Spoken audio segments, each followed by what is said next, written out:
You wake up in a cage you can't see.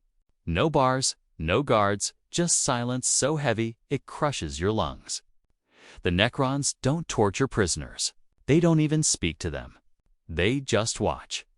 They measure. They wait. And when they're done collecting data, they don't kill you. They move you somewhere deeper. So deep you forget you were ever human. What happens when a machine decides you're worth keeping forever? My name is Kadron Vosk, and I am an acolyte of the Ordo Xenos, sworn to the Inquisition, trained in the identification and eradication of alien threats to the Imperium of man. I have stood in the ruins of craft worlds and traced the migration patterns of orcs through contaminated hive districts. I have interrogated Kroot mercenaries and cataloged the behavioral patterns of wronged parasites preserved in stasis. Vaults beneath a tricorn palace. My life has been a devotional exercise in understanding the Xenos mind so that I might better serve humanity's survival. Yet nothing in my years of service, nothing in the archives or the whispered accounts of veteran interrogators prepared me for the place where I now found myself. Nothing could have prepared me for the silence. The silence was not absence. It was presence. It was a thing that filled the space around me with such totality that it became a physical pressure against my eardrums, my skin, the soft tissues of my throat. I tried to swallow and found the action strangely delayed, as though my body were moving through invisible syrup.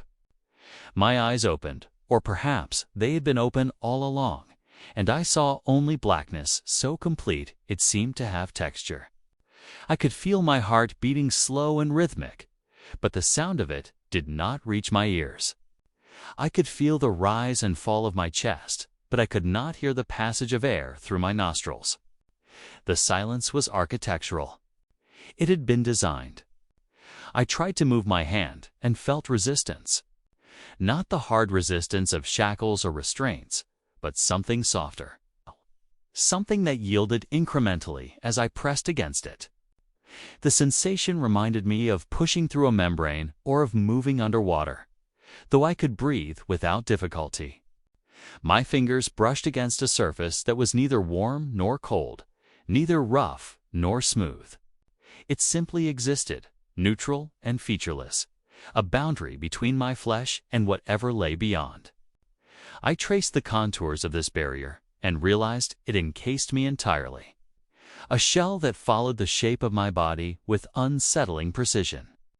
I was suspended within it, held in place by forces I could not identify, forces that seemed to operate on principles entirely divorced from human understanding.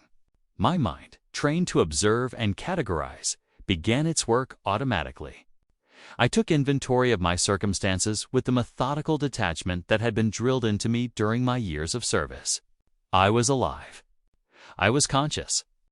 I retained memory of my identity and my purpose. These were not small mercies. I had seen what became of men subjected to certain Xenos technologies. Their minds unraveled like thread from a spool. Their identities dissolved into screaming fragments. That I could still think, still reason, suggested that whatever had captured me wanted me intact. This thought brought no comfort. I remembered the mission. We had been tracking a signal, a low-frequency emission detected by auger arrays in the Ghoul stars, a region notorious for its disappearances and its silence. My interrogator, a woman named Hestia Vaughn, had theorized it might be a craftworld beacon or perhaps a Tau relay station. We had taken a small vessel, a Cobra-class destroyer with minimal crew, and translated into the region with our Geller fields at maximum integrity. The approach had been uneventful. The signal had grown stronger as we neared its source, a dead world orbiting a dying star. Its surface scarred by ancient impacts and covered in what appeared to be geometric formations, too regular to be natural. We had made planetfall in a Valkyrie. Myself and 3 others, Vaughn, a tech priest named Korvax, and a sanctioned psyker called Eilen. The structures on the surface had been vast beyond comprehension. Pyramidal complexes that rose from the dust like the vertebrae of buried gods. They were black, utterly black, and they seemed to drink the light from our illuminators. Korvax had identified the material as some form of living metal, a substance that defied analysis, that regenerated when damaged, and that hummed with energies his instruments could not properly measure. We had proceeded with extreme caution, weapons drawn, aware that we were treading ground where others had vanished without trace. I remembered descending into one of the structures, following a passage that sloped downward at a precise angle, its walls covered in glyphs that hurt to look at directly. The glyphs had seemed to move when viewed peripherally, shifting and recombining in patterns that suggested language but resisted interpretation. Island had begun to mutter prayers, her voice thin and strained, and Vaughn had ordered her to maintain silence. The air had grown colder as we descended, cold enough that our breath misted before us, cold enough that frost began to form on the metal surfaces of our weapons. Korvax had noted a sharp decrease in ambient radiation and a corresponding increase in what he called temporal distortion. Though he could not explain what he meant by that, then there had been light. Not the warm light of fire or the harsh light of lumens, but a green radiance that seemed to emanate from nowhere and everywhere at once. A light that cast no shadows, and that made my eyes water. I had raised my hand to shield my face. And in that moment, I had seen them. Figures tall and skeletal, their forms composed of the same black metal as the walls around us, their eyes glowing with that terrible green luminescence. They had not moved quickly. They had not needed to. One moment they were distant, the next they were upon us, and I had felt something cold pierce through my chest. Not pain exactly, but a sensation of profound wrongness, as though my body were being unmade at the molecular level. I remembered falling. I remembered Vaughn screaming. I remembered the sound of Korvax's mechadendrites thrashing against metal. I remembered Island's psychic scream, a pulse of raw terror that had struck my mind like a hammer. And then I remembered nothing until I woke in the silence, in the darkness, in the membrane that held me suspended like an insect in amber. How long had I been here? The question tormented me because I could find no answer. My chrono had stopped, its display blank, and I had no sense of time's passage. I might have been unconscious for hours or for centuries. There was no way to know. The Necrons, for I knew now with cold certainty what had taken me, operated on timescales that dwarfed human comprehension. They were a species older than the Imperium, older than humanity itself, ancient beyond measure, and utterly alien in their thought processes. They had been flesh once, or so the forbidden texts claimed. But they had traded their mortality for immortality in bodies of living metal. And in doing so, they had lost something essential, something that made life worth living. They were the silent kings of dead worlds, the lords of entropy, and they viewed organic life with the same detached curiosity that a savant might view bacteria under a magnifier. I was a specimen. The realization settled over me like a shroud. I was not a prisoner in any conventional sense. There would be no interrogation, no torture, no attempt to extract information or to break my will. I was an object of study, a data point in some vast and incomprehensible experiment. The membrane that held me was not a cell, but a container, a means of preservation. I was being kept alive, kept conscious so that I might be observed. The thought should have driven me to panic, but my training held. I forced myself to breathe slowly, to maintain control over my thoughts and my emotions. Panic would accomplish nothing. Fear was a luxury I could not afford. If I was to survive, if I was to escape, I would need to understand my captors, to learn the rules of this place, to identify weaknesses that I might exploit. The Necrons were powerful, but they were not infallible. They were machines, and machines could be understood, could be predicted, could be broken. I began to test the limits of my prison. I pushed against the membrane with my hands, my feet, my shoulders, applying steady pressure to gauge its resilience. It yielded slightly under force, but sprang back when I relaxed, maintaining its shape with eerie consistency. I tried to tear it with my fingernails and found the material impervious to such crude attempts. I attempted to generate heat through friction, rubbing my hands together vigorously, but the membrane seemed to absorb the warmth, keeping the ambient temperature around me constant. I held my breath for as long as I could, curious to see if suffocation might trigger some response. But air continued to circulate somehow, seeping through the membrane in quantities precisely calibrated to my needs. Every action I took was monitored. I realized every movement, every physiological change was being recorded and analyzed. I was not alone in my captivity. Even though I could see no one, I was being watched by intelligences that never slept, that never blinked, that processed information with speed and accuracy beyond human capacity. The prison itself was the watcher. The walls were eyes.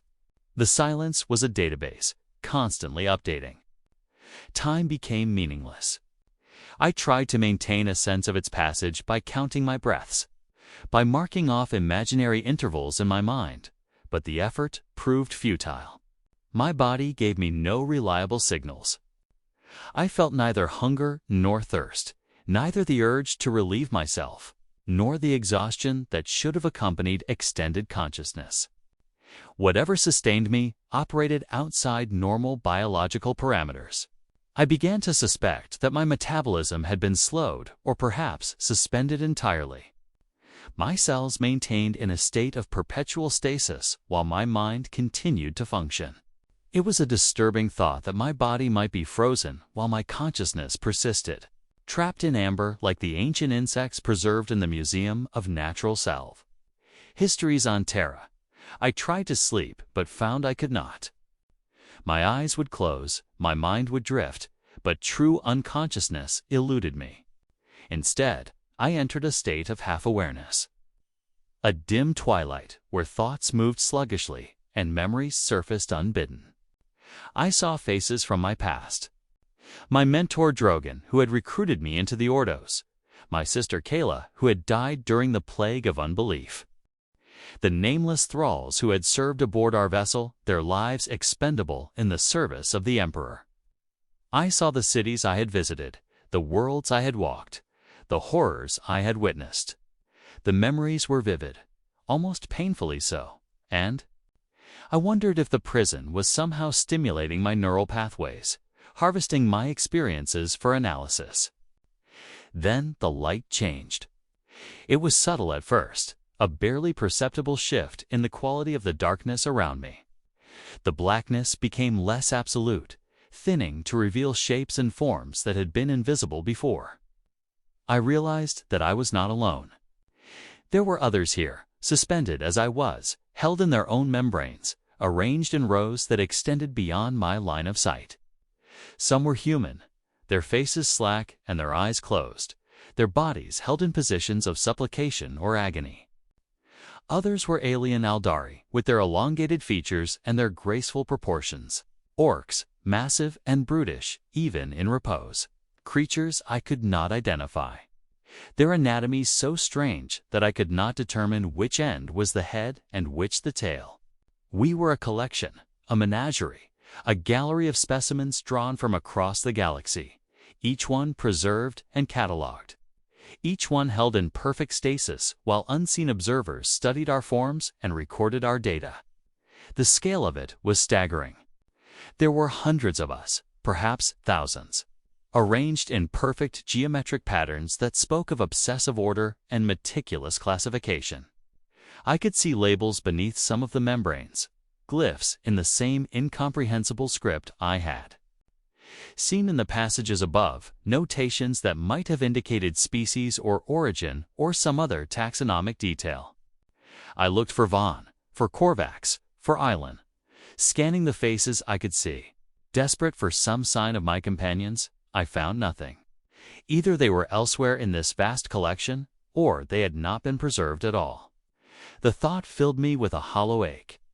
We had been a team, bound by oaths and by shared purpose. And now I was alone among strangers, separated from those I knew by barriers I could not cross. A sound interrupted my observations. It was faint, barely audible even in the profound silence. A clicking that seemed to come from everywhere at once. The rhythm was regular, mechanical, like the ticking of a chronometer magnified 1,000 times. As I listened, the sound grew louder, and with it came a sensation of pressure, feeling that the very air around me was being compressed. The membrane that held me began to vibrate, a gentle oscillation that spread through my entire body. And I realized with mounting dread that something was happening, some process was beginning. The light brightened. The green radiance that suffused the space intensified, becoming almost blinding, and I had to squint against its glare. Through narrowed eyes, I saw movement. Figures approaching, tall and impossibly thin, their bodies composed of segmented metal that moved with fluid grace. Necrons, 3 of them, walking in perfect synchronization. Their footsteps making no sound despite the metal floor beneath them. They carried devices I could not identify, tools or instruments that glowed with the same green light as their eyes.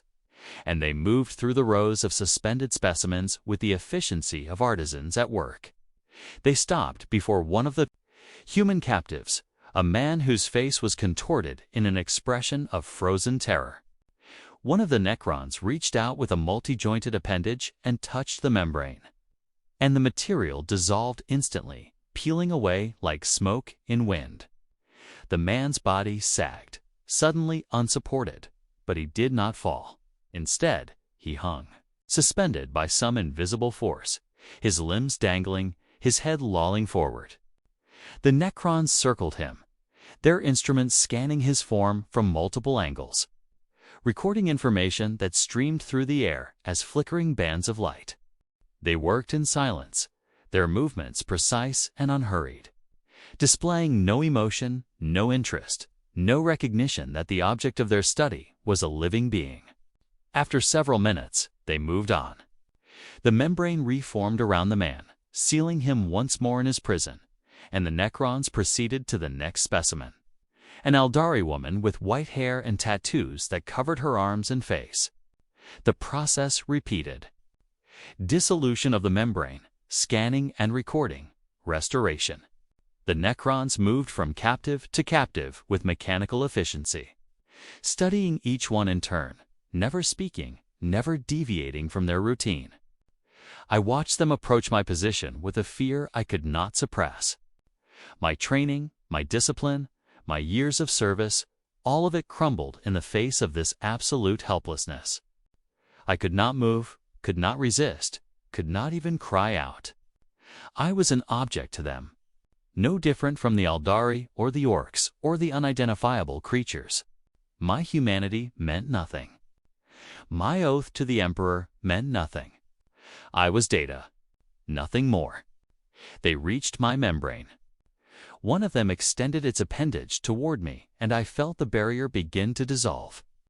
Cool air touched my skin, and the pressure that had held me in place vanished. I fell forward, or would have fallen if not for the invisible force that caught me, suspending me in the same manner as the others. I tried to speak, to demand answers, to assert my identity, but no sound emerged. My vocal cords would not respond. My mouth would not open. I was paralyzed completely, held by forces I could not resist. The scanning began. I felt nothing physically, no pain or discomfort, but I was aware of the process on some deeper level.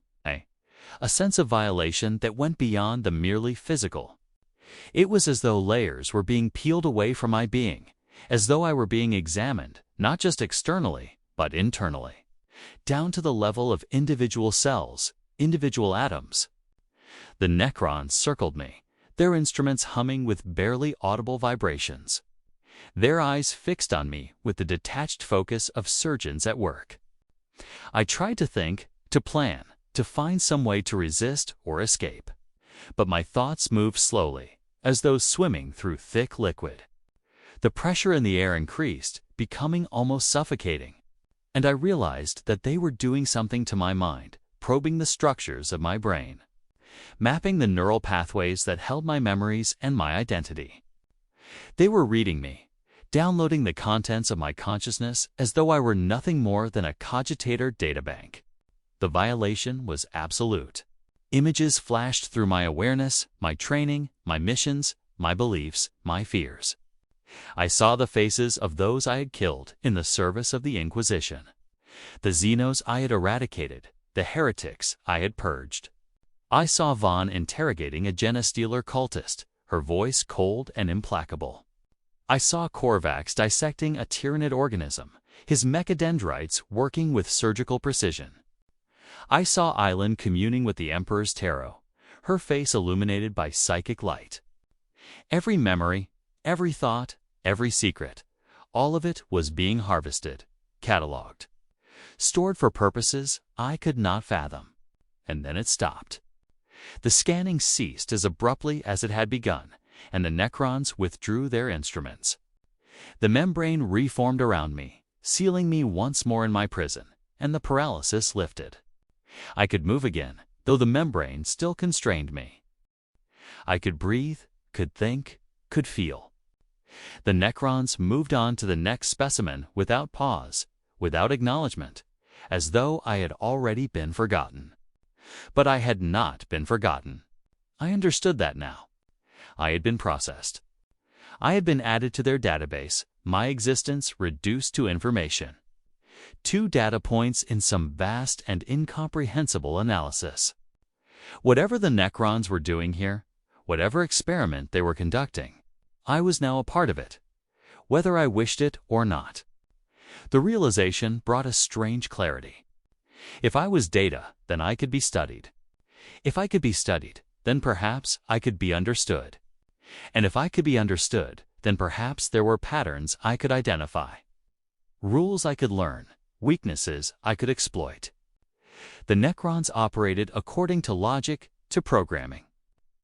2 protocols that had been established millions of years ago by minds that no longer existed.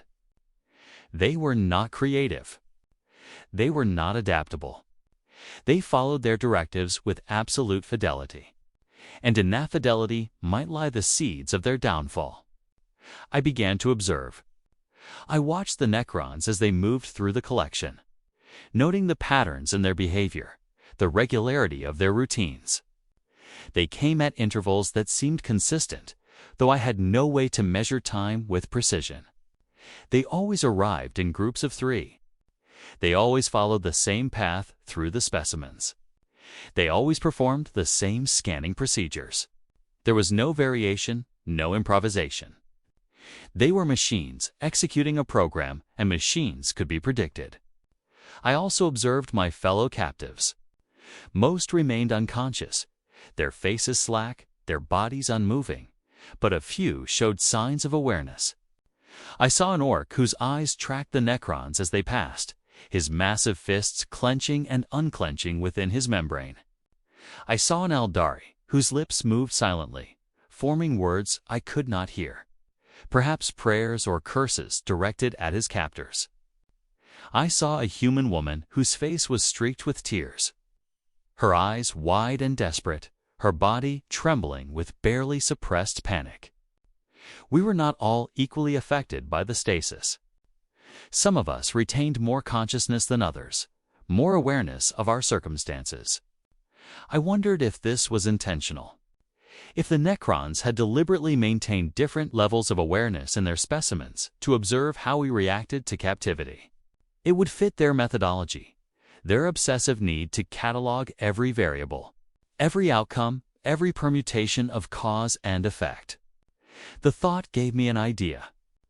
If the Necrons were studying our reactions, then perhaps I could use that to my advantage. Perhaps I could alter my behavior in ways that might interest them, that might prompt them to change their procedures or to move me to a different location. It was a desperate gambit, but desperation was all I had. I began to move within my membrane, systematically testing its limits, pressing against it at different points, applying varying degrees of force. I tried to create patterns, sequences of movement that might register as anomalous, that might flag me as worthy of additional study. Nothing happened. The Necrons returned on their regular schedule and scanned me as they scanned all the others, showing no particular interest in my activities. I was one data point among thousands, unremarkable and insignificant. My attempts at communication, at attracting attention, were as futile as shouting into a void. But I persisted. What else could I do? To give up, to surrender, to despair would be to betray everything I had sworn to uphold. I was an acolyte of the Ordo Xenos, a servant of the God-Emperor of mankind, and I would not submit meekly to Xenos' captivity. Even if escape proved impossible, even if I was doomed to remain in this place until my body finally failed, I would maintain my resistance. I would remain human. I would remain myself.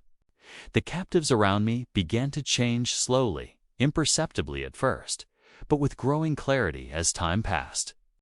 The orc I had observed grew thinner, his massive frame withering, his muscles atrophying despite the stasis that should have preserved him.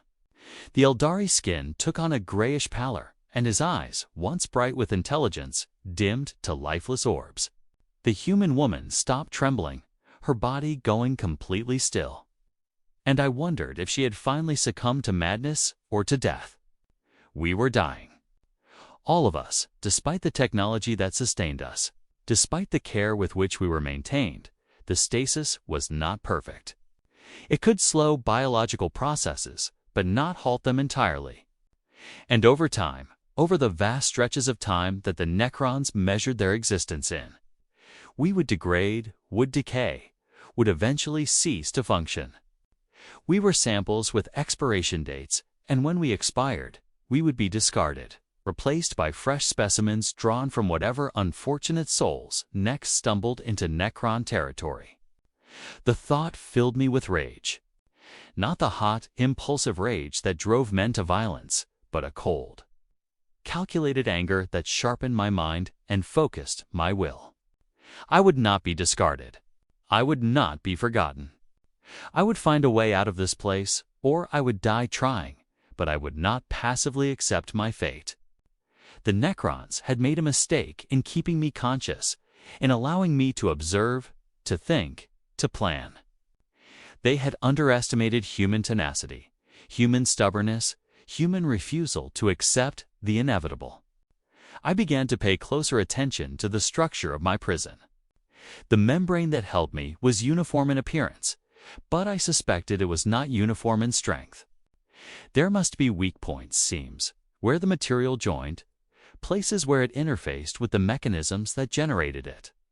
I ran my fingers along every surface I could reach, feeling for irregularities, for variations in texture or temperature. I pressed against different areas with varying degrees of force, testing for give or flexibility. I used my teeth to bite at the material, my nails to scrape at it, my body weight to strain against it. The membrane resisted all my efforts, but I learned from each attempt.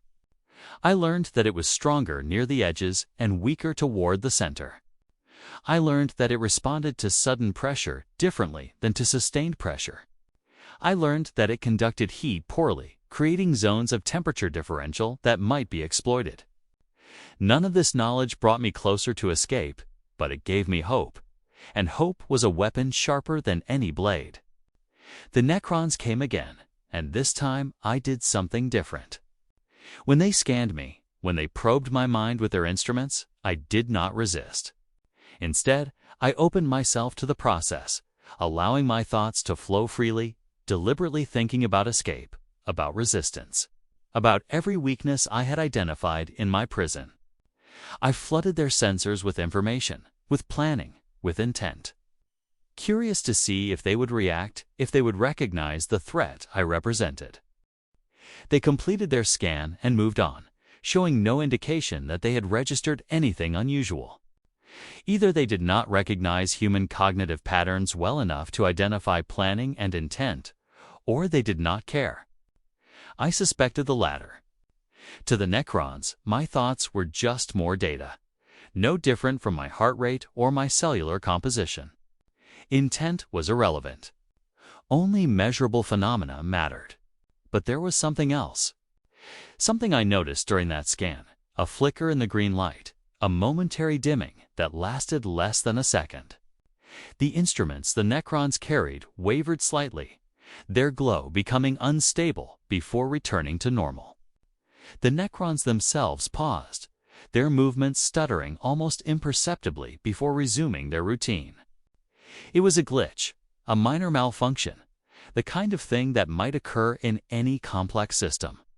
But it was the first sign I had seen that the Necrons and their technology were not absolutely perfect. I filed this observation away, adding it to my growing collection of details. The Necrons experienced malfunctions.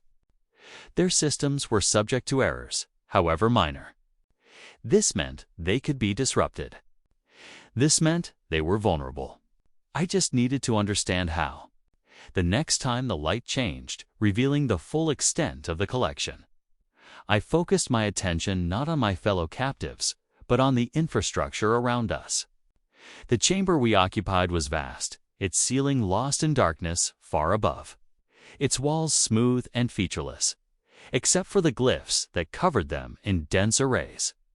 But there were other features, subtle ones, that I had not noticed before.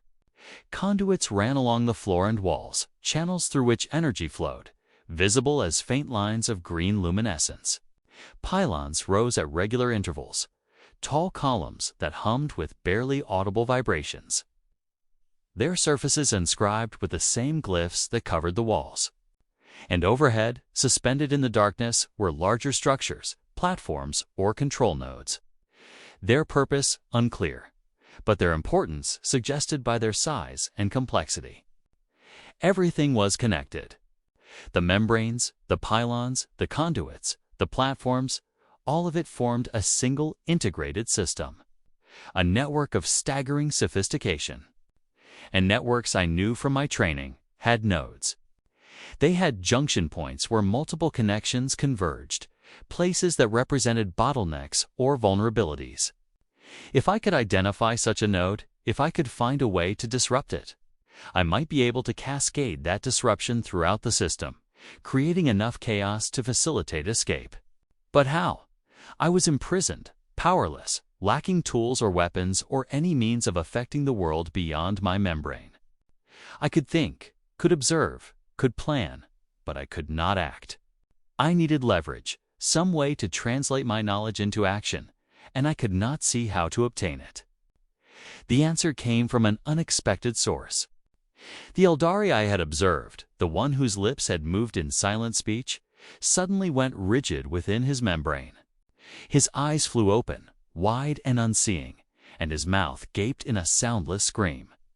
His body convulsed, thrashing against the constraints of his prison, and I saw arcs of energy crackling across his skin, tiny lightning bolts that danced and flickered.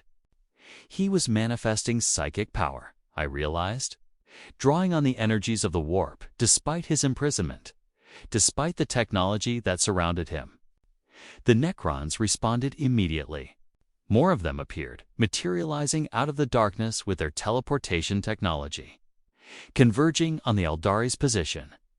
They extended their instruments toward him, and beams of green light lanced out, striking his membrane and causing it to glow with intense brightness. The Eldari's convulsions intensified, his body arching backward at an impossible angle, and then he went limp, the energy fading from around him. The Necrons held their positions for several moments, scanning him repeatedly, ensuring that the anomaly had been suppressed. Then they withdrew, dematerializing as suddenly as they had arrived, and the chamber returned to its previous state. But something had changed. I had seen the Necrons react with urgency, with something approaching concern when faced with psychic manifestation. They feared the warp, or at least recognized it as a threat to their systems, a force that could disrupt their carefully ordered reality. This was useful information. This was a potential weakness. But I was not a psyker. I had no ability to manipulate warp energies, no connection to that realm of nightmares and madness. Island had been our psyker, and Island was gone, lost or dead or imprisoned elsewhere. I could not replicate what the Eldari had done. I could not generate psychic phenomena to disrupt the Necrons. Or could I? I thought back to my training, to the lessons on xenopsychology and biology that Drogon had drilled into me. Psykers drew their power from the warp. But the warp existed everywhere, permeating all of reality like a parallel dimension. It was strongest in places where emotion ran high, where belief was fervent, where consciousness was concentrated. And this chamber held thousands of conscious beings, thousands of minds that experienced fear, desperation, rage, all the emotions that fed the warp and made it turbulent. What if I could amplify those emotions? What if I could somehow link the minds of the captives, creating a collective resonance that might breach the barriers between real space and the warp? It was a mad idea, but madness and genius often walked hand in hand. The Necrons had suppressed individual manifestations, but could they suppress a collective one? Could they contain the psychic pressure of thousands of terrified minds, all focusing their anguish in the same direction at the same moment? I had no idea how to accomplish such a thing. I had no psychic ability, no means of directly affecting other minds. But I could move, could make myself visible to my fellow captives.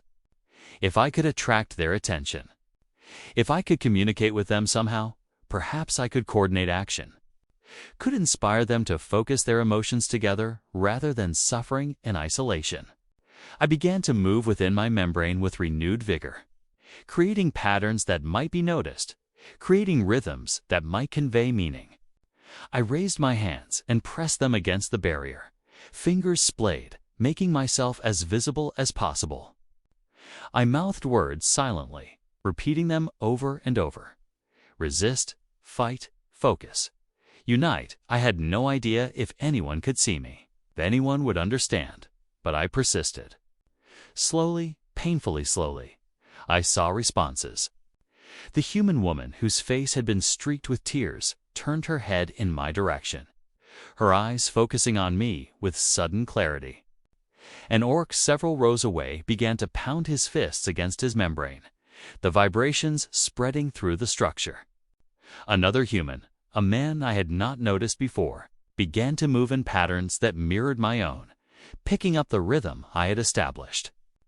We were communicating, crude and clumsy though it was. We were reaching across the barriers that separated us. The Necrons did not immediately respond. They continued their routine, their scans, their mechanical efficiency. But I could sense a change in the atmosphere, a building tension that had not been present before. The captives who had been unconscious began to stir, their bodies twitching, their faces contorting. Those who had been aware became more active, their movements more coordinated, more purposeful. We were waking up, all of us, drawn together by some instinct older than language. The herd instinct that drives prey animals to band together when predators approach. And then the pain began. It was not physical pain, though it manifested in physical symptoms. It was a pressure inside my skull, a sensation of expansion, as though my brain was swelling against the confines of my cranium. I felt my consciousness stretching, thinning, becoming diffuse and permeable. Barriers that normally kept my thoughts private and contained began to dissolve, and I became aware of other minds, other consciousnesses pressing against mine, overlapping with mine. The human woman's terror flooded through me. The orc's rage became my rage. The Eldari's despair washed over me in waves.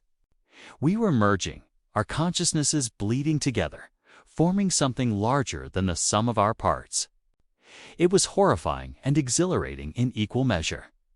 I could feel myself dissolving, losing my individual identity, becoming part of a collective entity that encompassed thousands of disparate minds. And with that merging came power, warp energy bleeding through the cracks in reality, drawn by the intensity of our combined emotions. The Necrons noticed. How could they not? The green radiance that suffused the chamber began to flicker and dim, overwhelmed by a different light. A writhing, multicolored luminescence that seemed to boil up from the floor and cascade down from the ceiling. The pylons that maintained the system began to vibrate violently, their structures stressed beyond tolerance. Alarms sounded, harsh electronic tones that cut through the silence. And more Necrons appeared, dozens of them, then hundreds, all converging on our location with their instruments raised. They fired their suppression beams, lances of green light that struck the membranes and caused them to flare with blinding intensity. But the warp energy continued to build, fed by our collective consciousness, growing stronger with every passing moment. I could feel it threatening to tear reality apart, to open a rift that would swallow this entire facility and everything in it. The Necrons redoubled their efforts, more beams lancing out, more instruments brought to bear. But they were fighting a tide that could not be stemmed. And then something changed. The quality of the light shifted. The warp energy suddenly contracting, compressing, being drawn inward rather than expanding outward. I felt the collective consciousness begin to fragment. Individual minds being forcibly separated, barriers being re-erected between us. The pressure in my skull eased, and my sense of self reasserted itself, pushing back the foreign thoughts and emotions that had flooded through me. The warp energy dissipated, not in an explosion, but in a sudden vacuum, sucked away by forces I could not identify. The Necrons had countered our assault. They had deployed some technology, some weapon or system that specifically targeted warp phenomena, that created zones of null space where psychic energy could not exist. The pylons, I realized, seeing them with new understanding. The pylons were not just power conduits or structural supports. They were warp suppressors, devices that enforced the laws of physics, that prevented the intrusion of the Imperium into real space. The Necrons had built their prisons specifically to contain not just physical bodies, but also psychic potential, to ensure that no warp-based escape was possible. We had failed. Our desperate gambit had accomplished nothing except to reveal the full extent of the Necrons' preparations. They had anticipated every possibility, had countered every threat, had built redundancy upon redundancy to ensure that their specimens remained contained. There would be no escape through psychic means. There would be no dramatic breakthrough. There would be only the slow degradation, the eventual death, the final discarding of organic material that had outlived its usefulness.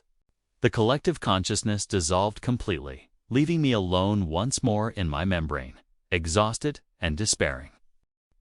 Around me, my fellow captives had gone still, their brief surge of resistance quelled, their bodies limp and unresponsive. The Necrons withdrew, their forms dematerializing, and the chamber returned to its previous state, silent and ordered, a perfect machine humming along without disruption. I wanted to scream, to rage, to pound my fists against my prison until my hands broke. But I did none of these things. Instead, I forced myself to think, to analyze what had happened, to extract whatever lessons could be learned. We had failed, yes, but in failing, we had revealed information. We had forced the Necrons to deploy systems that might otherwise have remained hidden. We had tested their response protocols and found them wanting in some areas, excessive in others. Knowledge was a weapon. Even knowledge gained through defeat. The pylons were key. They maintained the null zones that prevented psychic activity. If the pylons could be damaged or disrupted, the zones would collapse and warp energy would flood back in. But how could I damage a pylon? I was imprisoned, powerless, lacking any means of affecting physical objects, unless the membranes required power to maintain themselves. That power came from the conduits in the floor and walls, the channels of green energy that connected everything together. And those conduits ran past the pylons, perhaps even through them. If the power flow could be interrupted, even momentarily, the membranes might collapse. And in that moment of collapse, I might have an opportunity to act. It was a desperate plan, contingent on variables I could not control. But it was better than resignation. I needed to understand the power distribution system. I needed to identify which conduits fed which membranes, where the junction points were located, how the network was configured. This required observation, patience, and time. Commodities I possessed in abundance. I began my study, watching the flow of energy through the conduits, noting patterns of brightness and dimness, tracking the pulses that traveled along them at regular intervals. The Necrons had built their system with typical precision. Every component measured and calibrated, every connection optimized for efficiency. But efficiency created dependencies, and dependencies created vulnerabilities. Over what might have been days or weeks or months, I mapped the network in my mind, building a mental schematic of how power flowed through the facility. I identified primary conduits and secondary ones, main distribution nodes and backup systems. I learned to recognize the signatures of different subsystems. The steady glow that indicated membrane generation, the pulsing light that accompanied scanning operations, the intermittent flares that occurred when Necrons teleported into or out of the chamber. I became intimately familiar with every detail of my prison's infrastructure, and I found what I was looking for. A junction node located approximately 30 meters from my position, where multiple conduits converged before splitting off to feed different sections of the collection. It was a bottleneck, a single point through which enormous amounts of power flowed. If that node could be disrupted, if its operation could be interrupted even briefly, cascading failures would ripple through the network, potentially collapsing dozens or hundreds of membranes simultaneously. But I still had no means of reaching the node. It was outside my membrane, beyond the limits of my physical reach, and I could not move myself to a different location. I was trapped in a maze where I could see the exit, but could not walk toward it. Frustration threatened to overwhelm me, but I pushed it aside. There had to be a way. There had to be something I had overlooked, some detail I had missed. The answer came not from observation, but from memory. I recalled something Korvax had said during our descent into the Necron structure, a comment about temporal distortion. He had detected anomalies in the flow of time, regions where it moved faster or slower than normal. At the time, I had dismissed it as Xeno's trickery, irrelevant to our immediate concerns. But now, imprisoned in a facility that operated on principles divorced from human understanding, I reconsidered. What if time in this place was not uniform? What if different regions experienced different rates of temporal passage? I began to test this hypothesis using my own perceptions as measuring instruments. I counted my breaths, my heartbeats, the imaginary seconds that ticked away in my mind. And I noticed something strange. Sometimes my counts matched, breath and heartbeat synchronizing perfectly. Other times they diverged, heartbeats racing ahead of breaths or breaths stretching out endlessly between heartbeats. The discrepancies were small, barely noticeable. But they were consistent enough to suggest that time around me was not flowing smoothly. It stuttered and skipped like a damaged recording. The Necrons controlled time, or at least influenced it. Their stasis technology did not merely slow biological processes. It manipulated the temporal framework itself, creating pockets where time moved at different rates. And if time could be slowed, it could presumably be accelerated. If the temporal field around my membrane could be disrupted, if I could cause it to fluctuate wildly, I might experience moments of accelerated time during which I could move faster than the membranes could respond, faster than the Necrons could react. But how to disrupt a temporal field? I had no tools, no weapons, no means of generating the energies necessary to affect such fundamental forces. All I had was my body, my mind, and the knowledge I had accumulated. I thought about the psychic surge we had attempted. How it had stressed the system, how the pylons had been forced to activate their suppression fields. What if I could create a smaller, more localized disturbance? What if I could generate enough anomalous activity within my immediate vicinity to force the system to adjust, to recalibrate, and in that moment of adjustment, create the temporal fluctuation I needed? I began to move again, but differently than before. Instead of trying to communicate with other captives, I focused all my attention on myself, on creating patterns of activity that would register as anomalous to the scanning systems. I flexed and relaxed my muscles in rapid sequences, creating bursts of bioelectric activity. I altered my breathing, hyperventilating and then holding my breath, forcing my body into states of stress that would produce measurable chemical changes. I thought intensely about specific memories flooding my neural pathways with activity, then cleared my mind completely, dropping into meditative blankness. I became a chaos generator, producing as much unpredictability as my limited circumstances allowed. Nothing happened immediately. The Necrons came and scanned me on their regular schedule, showing no particular interest in my activities. The membrane held me as securely as ever. Time continued to flow at its irregular but unchanging pace. I persisted, refusing to give up, refusing to accept that all my efforts were futile. Even if escape proved impossible, even if I was doomed to remain here until my body failed, I would maintain my resistance. I would continue to be human, to be individual, to be Kadron Vosk. And then it happened. During one of my chaotic activity bursts, I felt a shift, a sensation like the universe hiccuping. Time stuttered around me, skipping forward by some immeasurable fraction of a second. And in that fraction of a second, my body moved without the membrane's constraint. My hands shot forward, striking the barrier with full force. And I felt something give, felt the material tear slightly under the unexpected impact.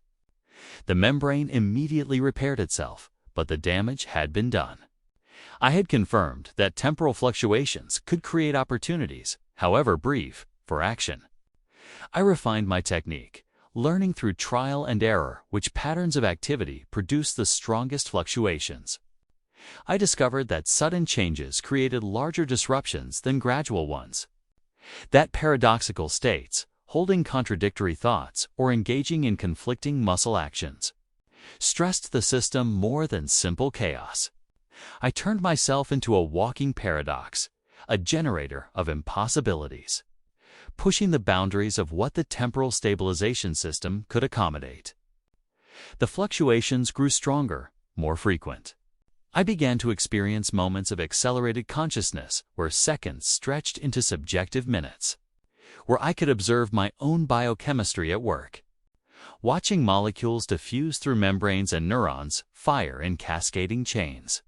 In these moments, I understood with profound clarity just how alien the Necron understanding of reality was. They perceived existence as a series of discrete states, snapshots taken at infinitesimal intervals and analyzed independently. They did not experience continuous flow, did not have intuitive understanding of change or growth or decay. They were frozen in eternal present, unable to truly comprehend the passage of time that organic life took for granted. This was their weakness. They could manipulate time, but did not understand it. They could create stasis, but could not prevent the fundamental truth that all systems tend toward entropy. That order inevitably gives way to chaos. Their prison was a monument to their denial of this truth, a desperate attempt to halt the universal march toward heat death. And in that denial lay the seeds of its failure. I intensified my efforts, pushing myself to the limits of what my body could endure. I created resonances, matching the frequency of my activities to the pulse of energy flowing through the conduits, amplifying rather than disrupting. The temporal field around me became increasingly unstable, warping and flexing, creating bubbles where time moved at radically different rates. I experienced moments where I seemed to age years in seconds, my body deteriorating rapidly, followed by moments where I regressed, wounds healing and exhaustion fading.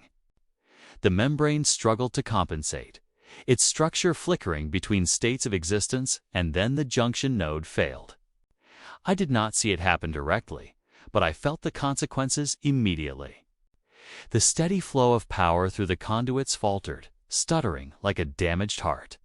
The green radiance dimmed, then flared bright, then settled into a rapid flickering that cast the entire chamber in strobing light. Membranes throughout the collection began to collapse, their inhabitants suddenly released from stasis, bodies tumbling to the floor or hanging suspended by residual energy fields. Alarms blared, harsh and insistent, and Necrons materialized throughout the chamber, attempting to contain the cascade failure. My membrane dissolved. I fell forward, caught myself on hands and knees, feeling solid ground beneath me for the first time in an eternity. My muscles were weak, atrophied from disuse despite the stasis, but they responded to my will. I pushed myself upright, swaying slightly, my vision swimming as my eyes adjusted to sudden freedom of movement. Around me, chaos reigned. Freed captives staggered and crawled and collapsed.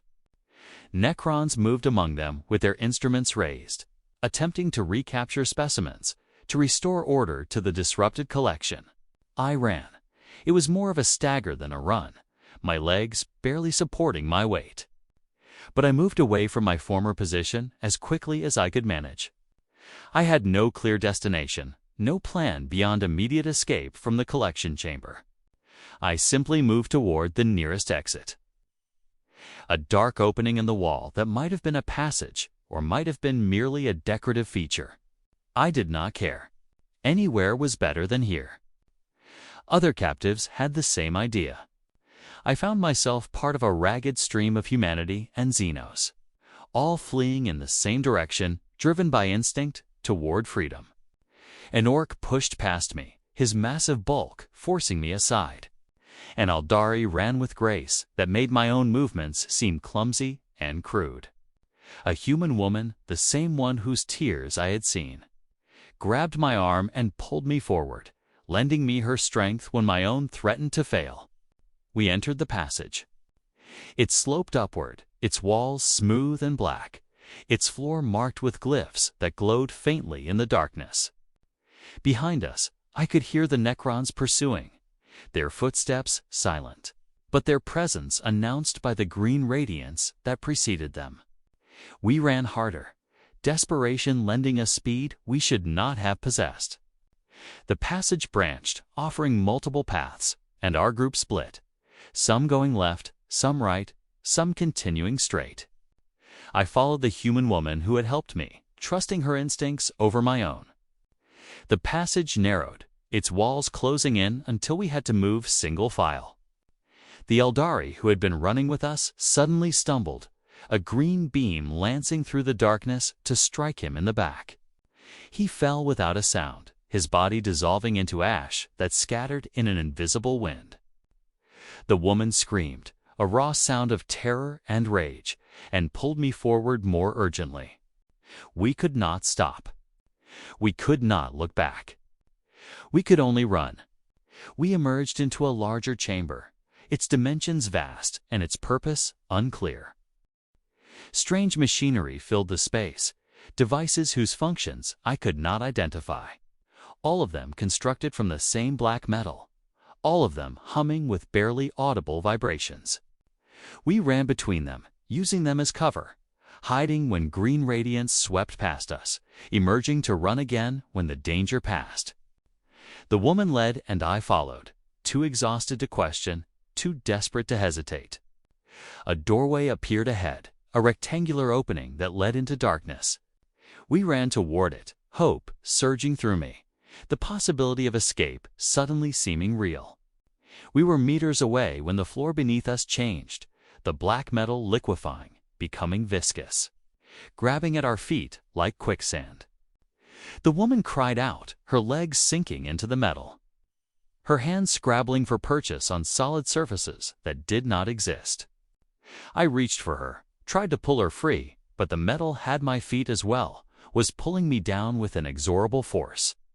The Necrons appeared, 3 of them, approaching with measured strides, their instruments raised but not firing. They watched us struggle with what might have been curiosity or might have been complete indifference.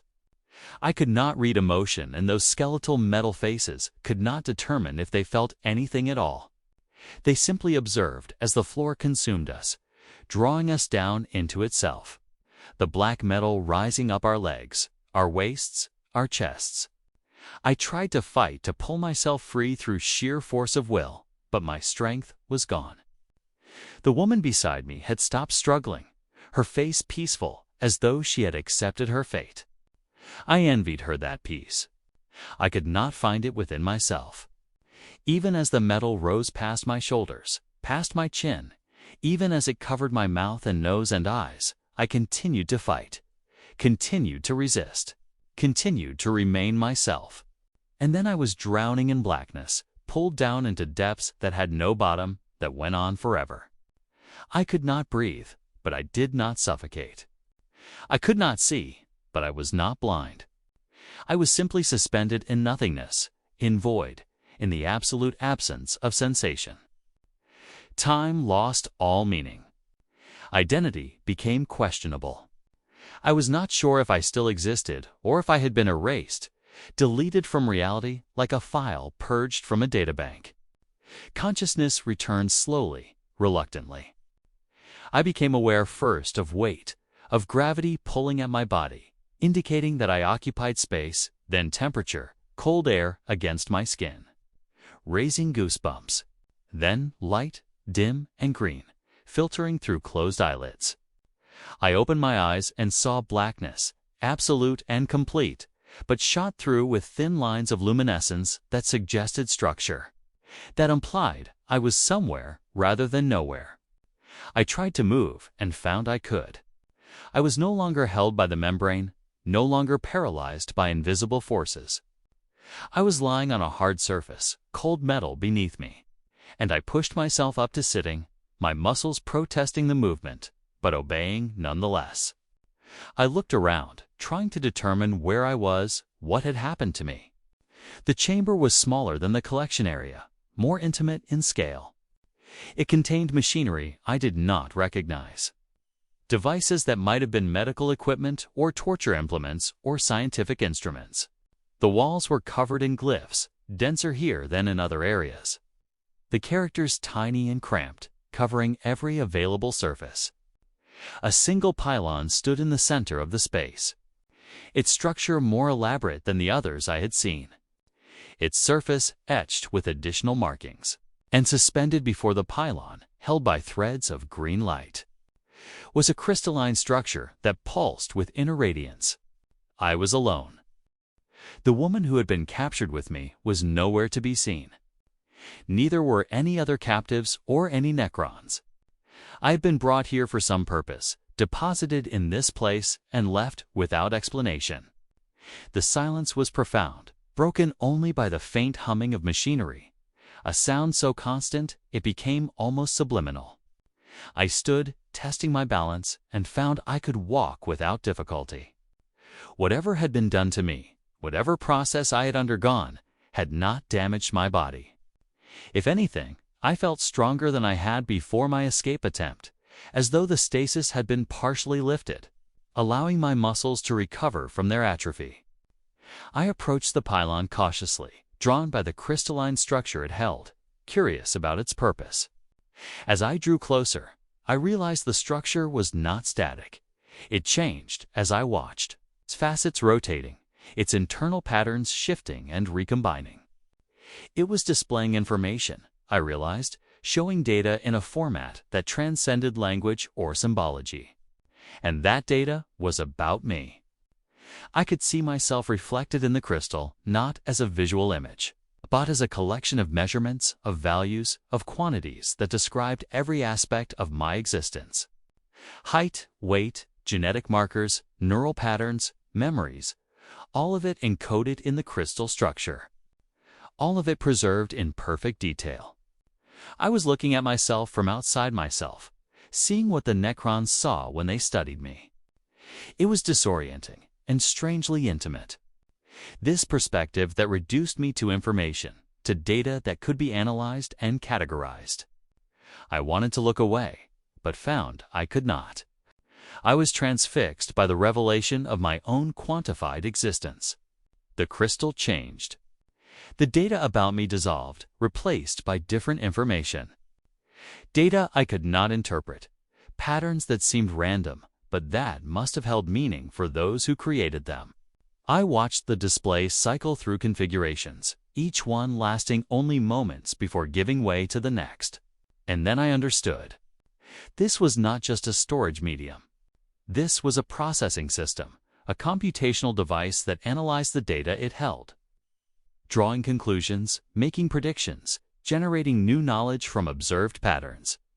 The Necrons were not simply collecting specimens. They were analyzing us, searching for something, looking for patterns that connected disparate species, for commonalities that transcended biology and culture. They were trying to understand something fundamental about organic life, something they had lost when they underwent their transformation into metal bodies, something they hoped to reclaim or replicate or comprehend. What was it? What could a race of immortal machines possibly want from us that they did not already possess? I thought about what I knew of Necron history, the fragments and rumors that filled the Inquisition's archives. They had been the Necron tier ones, flesh and blood beings who suffered from short lifespans and terrible diseases. In desperation, they had made a pact with beings of immense power, the Katan, the star gods, and had been transformed into machines. But the transformation had not been what they expected. They had gained immortality, but lost their souls, their ability to feel, their connection to the universe as living beings experienced it. They wanted to understand sensation, not the crude measurement of temperature or pressure that their sensors provided, but the subjective experience of feeling, the qualitative difference between hot and cold, the emotional resonance of fear or joy or sorrow. They had built this prison, this collection, to observe organic beings and catalog our reactions, hoping that through extensive study they might reverse engineer the algorithms of consciousness, might discover the code that would allow them to feel again. It was a futile quest. Consciousness could not be reduced to algorithm, could not be replicated through computation. It arose from the interaction of matter and energy in configurations so complex that they transcended mere mechanism.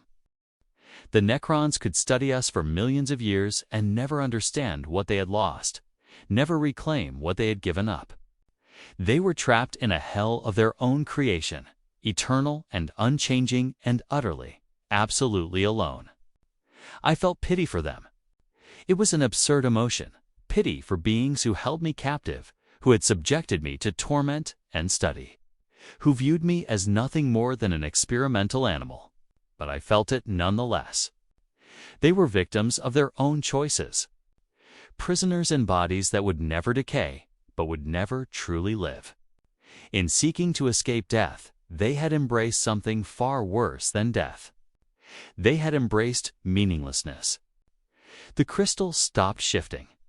Its patterns froze in a configuration I had not seen before, and the green light that held it intensified. I felt a presence behind me, a weight in the air that suggested someone or something had arrived. I turned and saw a Necron standing in the doorway, but this one was different from the others I had encountered. It was taller, more ornate, its body inscribed with glyphs that glowed with their own internal light. It carried no instruments, bore no obvious weapons, but radiated authority, command, power. It spoke. The sound was not audible in any conventional sense. I heard no voice, no words, no vibrations in the air, but meaning entered my mind directly. Concepts and ideas that bypassed language entirely, transmitted through some form of technological telepathy. The Necron was communicating with me, and the communication was simple, direct, unyielding. I was an experiment that had concluded. My behavior during captivity had provided valuable data. had offered insights into human psychology and neurology that would be added to the vast databases the Necrons maintained. But my value as a specimen had been exhausted. The escape attempt, the temporal disruptions, the damage to the collection system. All of it had been factored into the analysis, and the conclusion was clear. I represented a category of high-variance subject. One whose unpredictability introduced too many confounding variables into controlled observations. I was being reclassified, not terminated, not released, but moved to a different category of study. I would be placed in a deeper chamber, in storage more secure and more isolated, where my consciousness would be suppressed more thoroughly, where the temporal fields would be stronger and more stable. I would remain a specimen, a data point, a source of information, but I would no longer be aware of my captivity. I would exist in a state of dreamless sleep, my brain activity monitored, but my subjective experience eliminated. It was the Necron conveyed with something that might have been irony if machines could feel such things. A mercy. I refused. I told the Necron, projecting my thoughts as clearly as I could, that I would not submit to further imprisonment, that I would resist with every fiber of my being, that I would die before I allowed them to strip away my consciousness. I was K'dran Voska acolyte of the Ordo Xenos, servant of the God Emperor. And I would not surrender my humanity to Xenos machines, no matter what they offered or threatened. The Necron did not respond to my declaration. It simply raised one metal hand, and I felt my body stiffen, muscles locking into place as though I had been turned to stone. I could not move, could not speak, could barely think. The paralysis was absolute, more complete than anything the membrane had imposed. I was a statue, a frozen moment, consciousness trapped in a body that would not obey. The floor liquefied again. This time I did not struggle as it pulled me down. I could not struggle. I could only experience, could only observe as I sank into blackness once more, as the world above me receded and disappeared. The last thing I saw was the crystalline structure still pulsing with light, still displaying data I could not interpret. And then there was nothing. I do not know how long I fell through that darkness. Time had no meaning in that place, if indeed it was a place at all. I simply existed, conscious but disconnected, aware but isolated, a mind floating in void. Occasionally, I would sense other presences, other consciousnesses passing near me, specimens being transported to their designated storage locations. I tried to reach out to them, to communicate, to establish some connection that might anchor me in reality, but the attempts failed. We were each alone, separated by barriers we could not cross. Eventually, the falling stopped. I felt myself settle onto another hard surface, felt the paralysis lift slightly, enough that I could move my eyes, could turn my head fractionally. I was in a new chamber, smaller and darker than the previous one, its walls smooth and featureless. There was no machinery here, no pylons, no crystalline displays. There was only emptiness and silence and the sense of vast weight pressing down from above, as though I were buried deep beneath the surface of some dead world. A membrane formed around me, materializing out of nothing, sealing me once more in stasis. But this membrane was different. It was opaque, blocking all light, all sensation from the outside world. I was isolated completely, cut off from external stimuli, left alone with only my thoughts for company. And those thoughts began to become sluggish and disconnected, as though my brain were gradually shutting down. The suppression the Necron had promised was beginning, my consciousness being dampened, my awareness being reduced. I fought it. I focused on memories, on the faces of those I had known, on the missions I had undertaken, on everything that made me who I was. I recited the litany of hatred, the prayers to the Emperor, the oaths I had sworn. I held on to my identity with desperate intensity, refusing to let it slip away, refusing to submit to the erasure they intended. But I was fighting a losing battle. The suppression was relentless, patient, inexorable. One by one, my memories began to fade. Not deleted, but distanced, pushed back into recesses of my mind where I could not access them. I tried to remember Vaughn's face and found I could not. I tried to recall my sister's name and discovered it had been taken from me. I grasped for the words of my oaths, and they slipped through my fingers like water. I was being dismantled, not destroyed, but reduced, simplified, optimized for whatever study the Necrons intended. They were pruning away the parts of me that introduced variables that made me unpredictable, that made me human. They were distilling me down to essential elements, stripping away personality and history and identity until only baseline biological responses remained. I would become a perfect specimen, unchanging and reliable, a source of clean data untainted by the noise of lived experience. I could not stop it. I had no tools, no weapons, no leverage. I had only my will, and will alone was not sufficient. The suppression pressed down on me like an ocean, drowning my consciousness in layers of forced tranquility. My thoughts grew quieter, slower, dimmer. The urgency I had felt, the desperate need to resist, began to fade, replaced by a curious detachment, a sense that perhaps this was not so terrible after all, that perhaps it would be restful to simply let go, to surrender, to sleep. I wanted to sleep. I wanted to stop fighting, to accept what was being done to me, to embrace the peace that the suppression offered. It would be so easy to simply close my eyes and drift away, to let the Necrons complete their work, to become the specimen they needed me to be. No more fear, no more pain, no more desperate struggles against impossible odds.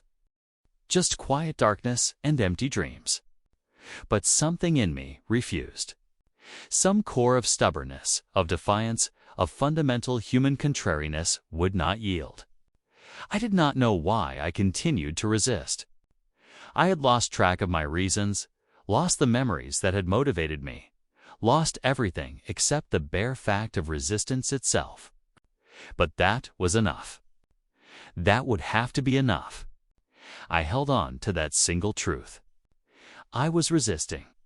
I was fighting. I was refusing to comply. It was not much, hardly anything at all. Just a tiny spark of opposition in an ocean of suppression. But it was mine. It belonged to me. It was the last thing that remained of Kadron Vosk, and I would not let them take it. The suppression reached its maximum intensity. My thoughts slowed to near stoppage. My awareness reduced to a thread so thin it was almost non-existent. But the thread held. The spark persisted. I remained conscious, barely, tenuously, holding on by the slimmest of margins. The Necrons had not succeeded in erasing me.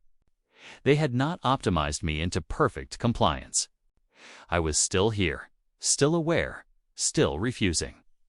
And in that refusal, I found something unexpected. Not victory, not escape, not triumph of any kind, but understanding. I understood finally what it meant to be human in a universe that sought to grind humanity into dust. We were weak, fragile, mortal, subjects of forces we could not control and could barely comprehend. We lived brief lives in an ancient galaxy, our accomplishments forgotten almost as soon as we achieved them, our suffering ignored by cold stars and colder machines. We should have despaired. We should have given up. We should have surrendered to the futility of our existence. But we did not. We persisted. We fought. We refused to yield, even when yielding would have been logical, even when resistance accomplished nothing, even when the only result of our defiance was prolonged suffering.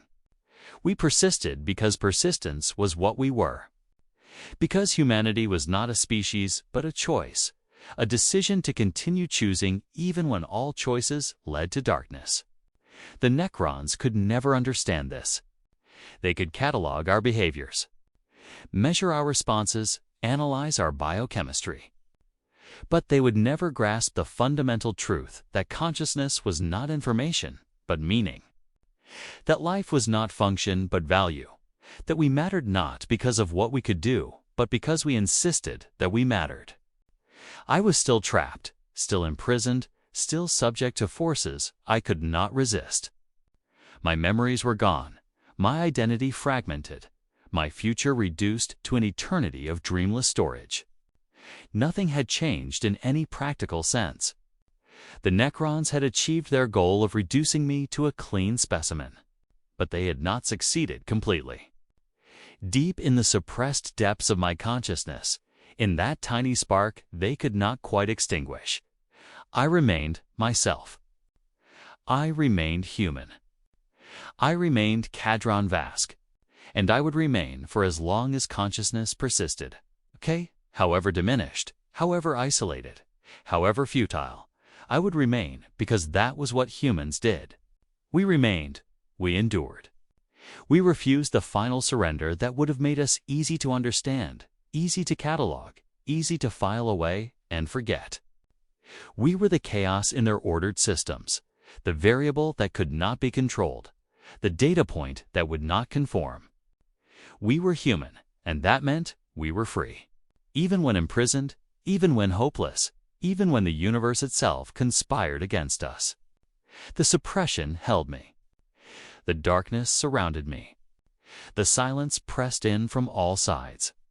I could not move, could not think clearly, could not even remember who I had been before this began. But I was still here. I was still aware. I was still refusing. That would have to be enough. That was all I had.